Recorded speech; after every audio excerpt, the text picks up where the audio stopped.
Pero bueno, quería deciros unas pocas palabras acerca de este álbum, que es el último que he publicado con Nuevo 9. Y quería aprovechar un poco, marcar la diferencia entre ese trabajo y este, ¿no?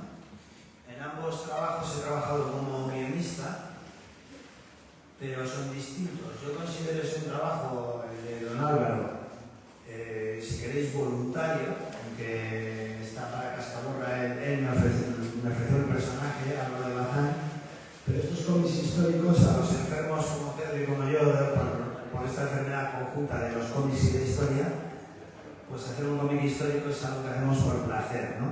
Si luego alguien nos da algo, pues mira, perfecto, y si luego encima se gasta su dinero y lo edita, pues somos felices.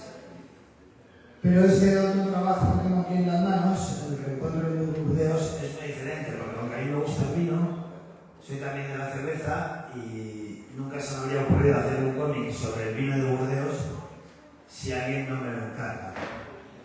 Entonces, bueno, quiero aprovechar esto porque últimamente vengo oyendo mucho el tema este de los precios que se pagan por las páginas, ¿no? Y lo que debería cobrar un autor de cómic y tal. A mí me parece un poco una discusión o una conversación un poco absurda, porque los cómics, como cualquier otro arte, como los novelistas o los músicos, pues cobras en función del público que compre tu trabajo, ¿no? Esto es un poco de perogrullo. Si tú llenas un estadio de 50.000 personas, pues ese vuelo te van a pagar mucho más que si actúas en tu pueblo, en el bar de tu primo, frente a 40 personas como mucho. Pues con los cómics ocurre lo mismo, ¿no? Si tú haces un trabajo como estos de históricos que hacemos para Cascaborra, Pedro hacía, que ahora ya me ha abandonado, luego nos hablará de su nuevo proyecto, pero lo sabemos por placer, o sea, es el tema de que un editor en un momento dado te dice voy a hacer, me dedico a esto, lo que nos ha estado dando Al aquí, pues la biografía de músicos, si al autor le gusta y le apetece, pues bueno, a lo mejor lleva un trato con los editores que suele ser tradicionalmente para los autores un 10% del club EP, como creo que sabéis. Pero un trabajo de este tipo es diferente, porque esto es un trabajo publicitario en realidad. Esto es un trabajo que encargó un distribuidor de vino de Burdeos en España, que se puso en contacto con Nuevo 9, que lo dirige Nuevo 9, como muchos sabéis, Ricardo Esteban, que yo había trabajado con él ya cuando tenía su editorial D-Books, que hice un par de álbumes, y ahora con Nuevo 9 pues he hecho también otro par de ellos, uno que hice con guión de Santi, que está por allí, bueno, no, me toca hablar de Tranquila, y ahí fui dibujante, y en este guionista, el dibujo es de Paco Camayonga, un buen dibujante valenciano, chaval joven. Entonces, claro, viene un editor y te dice, bueno, pues te encarga un guión, en este caso, es lo primero para empezar, ¿no? Entonces, claro, no es que te diga, voy a publicar tu álbum, por ejemplo, de Álvaro de Bazán, que ha hablado de la historia, o el tuyo personal como autor, que entonces te voy a dar como mucho, en el mejor de los casos, un adelanto de derechos de autor. Estoy hablando de autores cuya firma no vende por sí solo, ¿me entendéis? ¿No? O sea, que ese Pérez Reverte es una novela de Pérez Reverte y pone en letra gorda, Pérez, Arturo Pérez Reverte, que va un título pequeño de la novela, porque solo el nombre de él ya vende. Pero uno de los autores no tenemos esa suerte, y entonces, pues lo normal es que te paguen ese adelanto de derechos de autor. Pero un trabajo publicitario es distinto, es una cosa que no tiene derechos de autor. El que contrata, te paga porque tú hagas ese trabajo y se queda luego con la propiedad, porque no va a priori a venderlo, sino a utilizarlo como un elemento del merchandising o del marketing de su empresa. En este caso concreto de Reencuentro en Burdeos, pues el distribuidor François, un hombre francés casado en España, bueno, pues llegó a un trato, como él es ya más mayor, pero su hijo le gustan los cómics y gracias al hijo Alex, pues convenció al padre para hacer un trabajo de este tipo. Entonces él, por un lado, François, el dueño, lo ha hecho de un modo publicitario, pero al trabajar con Ricardo, pues Ricardo se queda una parte de la tirada que va a intentar vender pues por los canales tradicionales de los cómics, ¿no? Entonces, claro, eso es lo que quería dejar claro, que no es lo mismo ofrecerle a un editor un trabajo tuyo de apetece y que te va a dar ese 10% a que te encarguen un trabajo como este publicitario, en el cual tú ya debes poner una cifra cerrada porque no va a ventas, ¿no? Y ahí pues se trata de cobrar algo ya un sueldo digno que te permita vivir mientras haces el cómic. En este caso concreto de este cómic, para mi sorpresa he tenido un par de críticas, de reseñas, porque claro, como digo, no es un cómic tradicional, típico, que cuente una aventura, que sea de acción o romántico, ¿no? Es un cómic que habla del vino del Burdeos, en Burdeos. Entonces, como decía este hombre es la hora de las tortas, eso es un crítico bastante implacable, a mí ya me ha titulado un par de libros, y cuando salió la crítica ese digo, ostras, ¿qué me va a decir este ahora? Raro. Pero para mi sorpresa, se conoce que le debe gustar el vino, pues le gustó.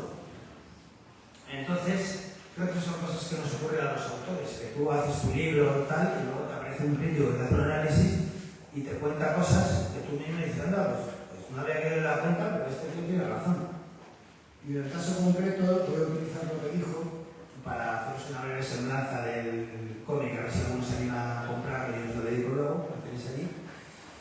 Decía él, es no sé su nombre, el de la hora de las tortas, que el cómic tiene 3 niveles de lectura, y es cierto. Para mí fue un guión difícil, porque yo inicialmente pensé, bueno, lo normal es inventarse una historia dramática, una trama sobre la cual insertar luego todo el tema publicitario del vino. Y me hice un par de tramas, incluso escribí un par de páginas, 20, bueno, un par de páginas, no, casi tiene 75, creo.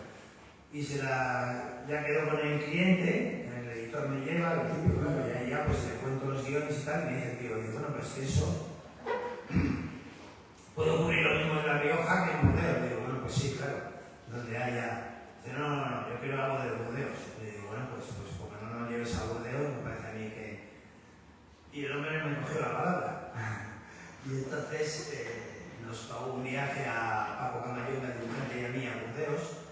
No os creáis, una noche solo, tampoco fue. Pero la tournée que nos llevó realmente a mí me hizo mella, porque él nos llevó por los años de Manchacos, que aquí sería el equivalente a la bodega, que conocemos aquí, pero la bodega en el sentido de esa edificación que vemos en el campo, en medio de los viñedos, donde allí se cosecha el vino y se produce el vino y muchas de ellas se embotella y algunos hasta lo comercializan. Los gabachos le llaman esto chateau. Y Burdeos es el lugar del vino del lujo por excelencia. Entonces, claro, allí todos los millonetis del mundo tienen, parece que entre ellos, entre los ricos, pues es un tema de prestigio tener un chateau en Burdeos y compiten entre ellos por comprarlo. Entonces, para que os hagáis una idea, por ejemplo, los Rothschild, que si no es la familia más millonaria del planeta, pues por ahí se acerca, pues tienen también su chateau. Coco Chanel tiene su chateau. Y yo qué sé, todos los millonetes que podáis imaginar, yo no sé si Jeff Bezos o los otros tendrán también su chateau. Y este hombre, el distribuidor, pues nos llevó por aquí y incluso una noche la pasé en el chateau de Coco Chanel, que cuando llego a la habitación y le mando un vídeo a mi señora, pues no daba crédito. En esa habitación podría haber venido una familia de 15 personas, era algo impresionante. Un cuarto de baño, en fin. Lujo por las orejas. Y el tratamiento que ellos le dan al vino para justificar que una botella puede llegar a valer incluso 6.000 euros, pues es un tratamiento exquisito. Entonces, a la hora de, claro, yo pensaba, si me encargan un cómic hay que hacer una trama dramática, porque si no es un documental, que tampoco pasa nada, yo hago un documental, lo que haga falta. Pero en este caso esto me sería una suerte de docudrama, ¿no?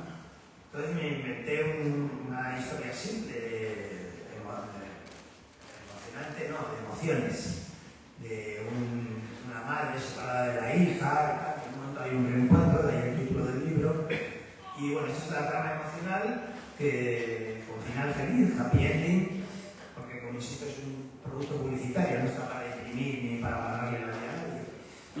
Esta trama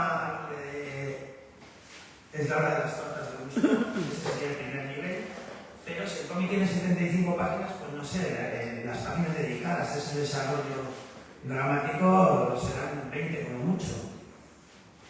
Luego hay otra parte, un segundo nivel de lectura, que es realmente el documental, en el sentido de cómo trabajan el vino allí, que es algo realmente paranoide. O sea, el nivel que tienen de exquisitez, o sea, de que si la uva la cogen y les parece que no tiene el nivel suficiente para servir con la marca de Mouton Rothschild, pues no se cosecha la uva o ni siquiera se usa.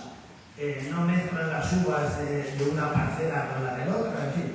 Leeros el cómic y ya veréis que a los que os gusta el tema del vino, que realmente es escalofriante el cuidado que ponen para justificar esa exquisitez y esa singularidad, ¿no? Esto parece que a la gente que le gusta el vino, a los 3 o 4 amigos que les gusta el vino, que les he pasado el cómic porque les ha gustado, Pedro se lo pasó también, pero no lo ha leído y le gusta la cerveza, así que no sé si le gustará. Esta mañana no le ha dado tiempo, no puede echarse la siesta. Y por lo visto, está también bien, y hay un tercer nivel, que esto fue una imposición clara del cliente. Y ese, claro, él, al ser un distribuidor, pues quería que en el cómic saliesen las bodegas a las que él distribuye, obviamente, ¿no? Entonces eso, claro, me pasa cuando ya tengo el guión escrito, me pasa un listado, y dice, tiene que salir el chaco tal, el cual, digo, tío, podría haberlo dicho antes. La verdad es que fue un guión complejo, porque el cliente fue bastante complejo. Claro, esto lo iba a insertar de un modo forzado los diferentes chacos que estos visitan, como pasando de largo. Para mi sorpresa, de esta hora de las torres y lo de Bioner, pues esto lo pacta. Y claro, esto pues es un poco forzado, es un poco como un documental que podáis leer de que paso por aquí, el chato tal, 4 palabras y voy al siguiente y tal. Pero eso es una parte del cómic, ¿no? Yo creo que realmente se ve bien, pero tiene que interesar el tema, si no es complicado. Luego, el dibujo de Paco Mayorga, bueno, ya lo veréis ahí, él vive en Valencia, como he dicho, es diseñador y por lo visto de lo que más dinero le da es diseñar fallas,